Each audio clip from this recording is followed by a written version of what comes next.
Hello friends, welcome to Erudition Academy. आज की video में हम करेंगे previous year questions on the basis of simple interest. Friends, पिछली दो वीडियो में हमने सिंपल इंटरेस्ट के कंसेप्ट को समझा और उसकी कुछ शॉर्ट टेक्निक्स को देखा। जिन लोगों ने भी वो वीडियोस ना देखी हों, डिस्क्रिप्शन में लिंक दिया हुआ है, तो प्लीज़ पहले उन वीडियोस को वॉच करें। उसके बाद हम प्रीवियस ईयर्स जो क्वेश्चन की वीडियो है इसको देखें। और जो दोस्त भी हमारे नए हैं, प्लीज़ हमारे चैनल को सब्सक्राइब कर दीजिएगा। अब स्टार्ट करते हैं हम पहला क्वेश्चन एसएससी सीजीएल 2020 में पूछा गया था। तो क्वेश्चन हमारा कहता है कि ₹4300 becomes ₹4644 in 2 years at a simple rate of interest. तो 4300 रुपये 4644 रुपये बन जाते हैं 2 साल में किसी भी रेट ऑफ इंटरेस्ट पे। Find the principal amount that will become ₹10,104 in 5 years at the same rate of interest. तो हमें वो अमाउंट निकालना है जो कि 5 साल में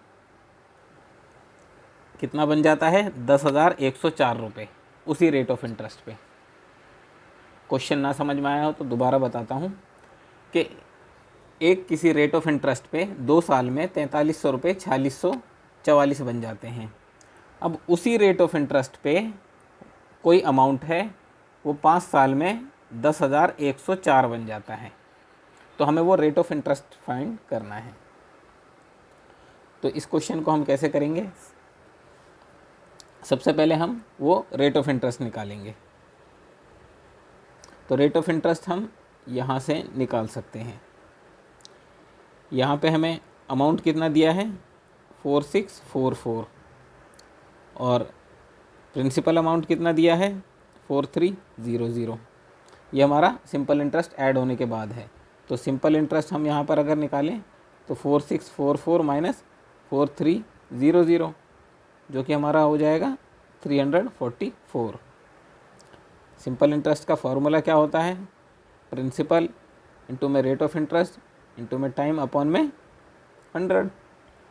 बस यहाँ हमें वैल्यूज़ पुट करनी है। प्रिंसिपल अमाउंट क्या है हमारा, 4300। रेट ऑफ इंटरेस्ट पता नहीं, निकालना है। टाइम पीरियड 2 ईयर्स अपॉन में 100। ये कट जाएगा इधर। इसकी वैल्यू क्या है सिंपल इंटरेस्ट की, 344 इजकल टू 43 इंटू में 2 86 आर। तो आर की वैल्यू क्या आ जाएगी हमारी, 344 अपॉन में 86। ये जाएगा हमारा 4 से। तो आर की वैल्यू क्या आ गई हमारी, 4%। अब हमें क्या निकालना है कि वो अमाउंट निकालनी है जो 4% रेट ऑफ इंटरेस्ट से 5 साल के अंदर 10,104 बन जाती है। पहले हम इसको यहाँ से फॉर्मूले से कर लेते हैं, उसके बाद मैं बताऊँगा शॉर्ट तरीका क्या था इसका। अमाउंट का फॉर्मूला क्या होता है, प्रिंसिपल 1 प्लस में आर इंटू में टी अपॉन में 100। तो अमाउंट हमारी है 10,104। प्रिंसिपल हमें निकालना है। 1 प्लस में आर क्या है, 4। टाइम पीरियड है 5 ईयर्स अपॉन में 100। ये हो जाएगा हमारा 20। इसको इससे काटेंगे तो ये नीचे आ जाएगा हमारा 5। तो अगर हम इस वाले एरिया को सॉल्व करें तो ये क्या आ जाएगा हमारा, 5 एकम 5 और 1 6, यानी कि 6p/5। तो प्रिंसिपल अमाउंट क्या आ जाएगा, 10104 इंटू में 5 अपॉन में 6।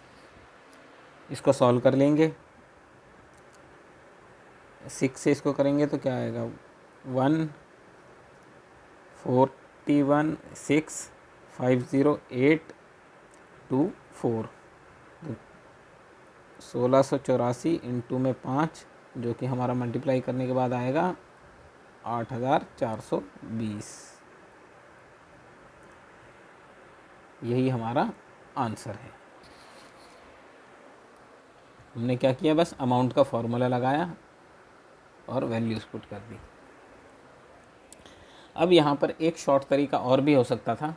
ये 4% तो हम ऐसे ही निकालते, लेकिन उसके बाद हम क्या कर सकते थे इसमें, उसके बाद हम ये करते, 4% रेट है, 5 साल का पीरियड है, तो 5 साल में कितना परसेंट इंक्रीज़ हो गया हमारा, 5 × 4, 20% टोटल प्रिंसिपल अमाउंट में 20% और ऐड हो गया हमारा, तब जाके हमारा ये 10104 आया है। अब यहाँ जो वैल्यू हमें दी गई है 10104, वो 1.2x कह लो या p कह लो, उसके बराबर है। चाहे तो अब हम यहाँ परसेंटेज वाला फार्मूला लगा के भी इसको निकाल लेते हैं, या हम इसको सिंपल 10104 को 1.2 से डिवाइड करेंगे तो भी हमारा 8420 आ जाएगा। ये मैं इसलिए बता रहा हूँ, देखिए 5 साल का टाइम पीरियड है और 4% रेट ऑफ इंटरेस्ट है, तो 5 साल में 4% के हिसाब से 20% वैल्यू और बढ़ गई उसकी, जो भी प्रिंसिपल अमाउंट होगा।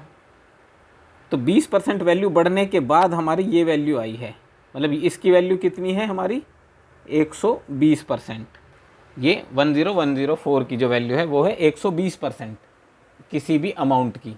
इसको 1.2 से डिवाइड करेंगे, क्योंकि परसेंटेज वाला कंसेप्ट लगाया मैंने यहाँ पे, तो ये यहाँ पे सीधा 8420 आ जाएगा। 1.2 को भी हम इस तरह से लिख सकते हैं, 6/5 ही लिखते हैं हम। देखो इससे डिवाइड करेंगे तो भी ये 1.2 ही आएगा। तो ये था हमारा पहला क्वेश्चन। अगर किसी को कोई डाउट हो तो हमें कमेंट बॉक्स में लिख सकता है, और चाहे तो वो वीडियो को रिवाइंड करके देख सकता है। आइए अब हम बात करते हैं अपने नेक्स्ट क्वेश्चन की। नेक्स्ट क्वेश्चन हमारा कहता है ए और बी हैं जिन्होंने पैसे उधार लिए, कितने, 3000 और 3200 रुपये, at same rate of interest for 2.5 years. तो 2.5 साल के लिए 3000 और 3200 रुपये दोनों ने अलग अलग लिए हैं, रेट ऑफ इंटरेस्ट सेम है।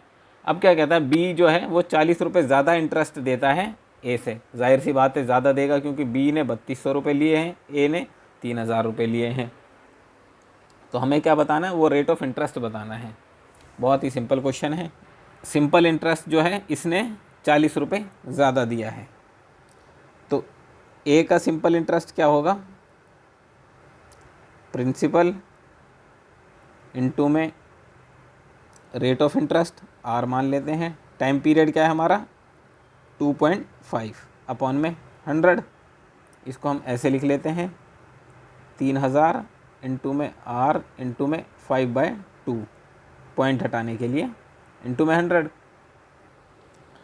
अब जो बी का है वो सिंपल इंटरेस्ट क्या होगा, उसी तरह से 3200 इंटू में आर 5/2 ही लिख लेते हैं सीधा, अपॉन में 100 और इंटू में 2।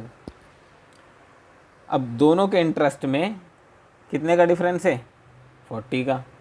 तो b माइनस ए करेंगे तो उसकी वैल्यू हम रख सकते हैं यहाँ 40, और 3200 इंटू में r इंटू में 5 अपॉन में 100 इंटू में 2, माइनस 3000 इंटू में r इंटू में 5 अपॉन में 100 इंटू में 2।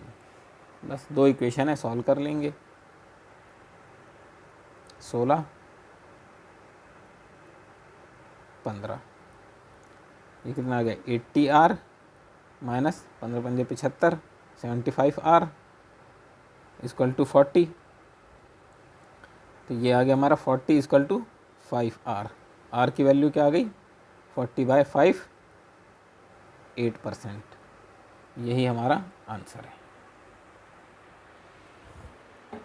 बस दोनों का सिंपल इंटरेस्ट रखा, उनको आपस में फ़र्क हमें दिया हुआ था, डिफरेंस दिया हुआ था 40 रुपीज़, उसको वैल्यूज़ पुट की, हमारा आंसर आ गया। अब करते हैं next question. A sum becomes 6-fold at 5% per annum, at what rate the sum becomes 12-fold। तो ये क्या कह रहा है, कोई अमाउंट है वो 6 गुना हो जाता है 5% रेट ऑफ इंटरेस्ट पे। कितने टाइम में होता है वो हमें नहीं दिया गया है। अब ये बताना है कि कितने रेट ऑफ इंटरेस्ट पे वही सम 12 गुना होगा। तो क्या है, दोनों में टाइम सेम है। तो सबसे पहले हम क्या करेंगे, इसमें टाइम पीरियड निकाल सकते हैं। एक सम है मान लो P, वो कितने गुना हो जा रहा है, 6 गुना, 6P कितने 5% पर एनम पे। तो दोस्तों यहाँ पर हमारा सिंपल इंटरेस्ट क्या है, टोटल कितना हो गया वो 6P, पहले कितना था P, तो 6P माइनस P 5P, ये हमारा उसका ब्याज हो गया। अगर नहीं समझे तो मैं दोबारा बताता हूँ। उसने P रुपीज़ इन्वेस्ट किया कहीं पे, अब वो 5% पर एनम के हिसाब से 6P हो गया, यानी कि 6 गुना हो गया, जो कह रहा है ना 6 फोल्ड, 6 गुना हो गया। तो यानी कि 5 गुना रुपए उसे ब्याज में मिले हैं। मान लो किसी ने 100 रुपये इन्वेस्ट किए, उसके 600 रुपये हो गए 6 गुना, तो 500 रुपये उसको ब्याज मिल गया और 100 रुपये उसके अपने थे, तो उसका ब्याज कितना है 5P। इसी से हम निकाल सकते हैं सिंपल इंटरेस्ट जो है हो गया हमारा 5P हो गया। इसकी वैल्यू क्या होती है, P इंटू में R इंटू में T अपॉन में 100। P R हमें दिया हुआ है 5, टाइम हमें दिया नहीं है, अपॉन में 100। P से ये हमारा P कट गया, 5 से हमारा 5 कट गया, तो T कितना आ गया हमारा 100 ईयर्स। ये हमारा टाइम पीरियड आ गया। बस दूसरे वाले में हमें टाइम पीरियड की वैल्यू रखनी है। यहाँ पे सिंपल इंटरेस्ट कितना होगा, at what rate some becomes 12 fold, तो 12 गुना हो गया है पैसा, 12P हो गया है। तो हमारा अपना पैसा कितना था P, तो अब कितना हो गया 12P, तो ब्याज कितना मिला हमें 12 माइनस 1 यानी कि 11P। तो यहाँ पे हमारा 11P जो कि सिंपल इंटरेस्ट है, P इंटू में R इंटू में टाइम कितना है यहाँ पर 100 अपॉन में 100, P से P कट गया, 100 से 100 कट गया, R की वैल्यू क्या आ गई 11%। यही हमारा आंसर है। तो दोस्तों ये थे हमारे कुछ previous year questions simple interest के बेसिस पे। आप और ज़्यादा क्वेश्चंस को प्रैक्टिस कीजिए, जितना प्रैक्टिस करेंगे उतना आपको इजी होगा क्वेश्चन को करना और उतना ही आप जल्दी कर पाएंगे। और मैथ के क्वेश्चंस में आपका टाइम ही मैटर करता है।